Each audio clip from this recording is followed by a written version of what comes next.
They're coming for you, Sharon! They don't want me. What's up? This is the moment a 4-decade-old mystery was finally solved. We're here for you, ma'am. We're waiting on the detective to get here, but we have, with all the information that we do have, you have a warrant for arrest. It was caught on police body camera at Florida's biggest retirement community, the Villages.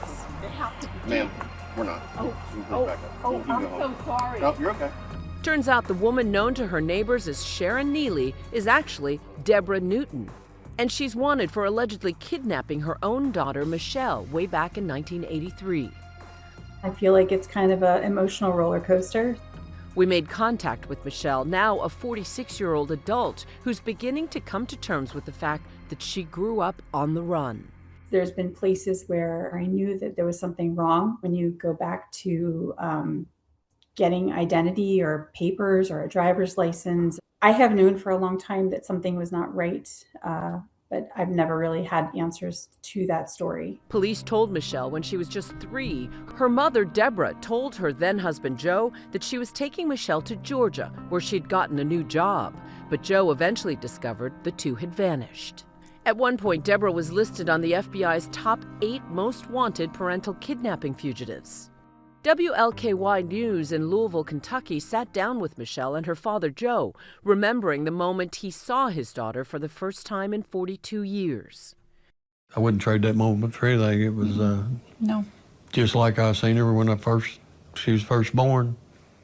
It was like an angel.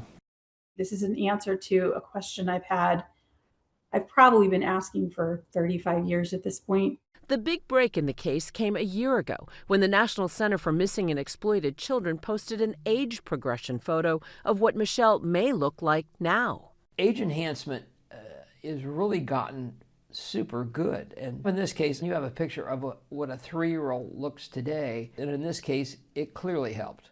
A tipster allegedly recognized her and called in anonymously. Police were then able to locate Michelle, telling her, "You're not who you think you are. You're a missing person."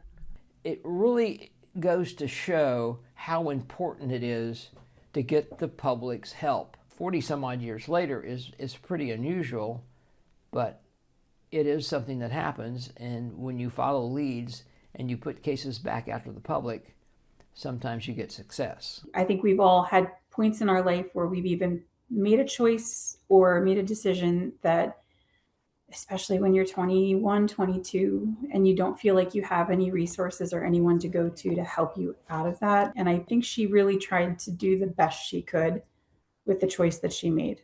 Newton was arraigned 2 weeks ago on felony charges. The newly reunited father and daughter looked on as Newton pled not guilty. My dad did not deserve this. My dad was not abusive. He was not a bad person. I have spoken with my mother quite a bit. We are working through things with ourselves. She has admitted that as well. The story transforming from one of a missing daughter to a family reunited. These people have been looking for me and crying and not knowing if my mom and I were even alive or dead.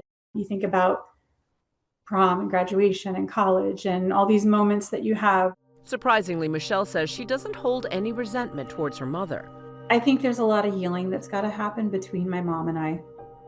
And she has an opportunity to connect with family that's missed her more than she realizes.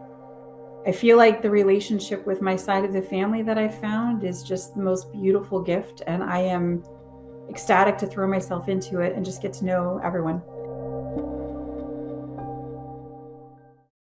Debra Newton's next hearing is scheduled for January.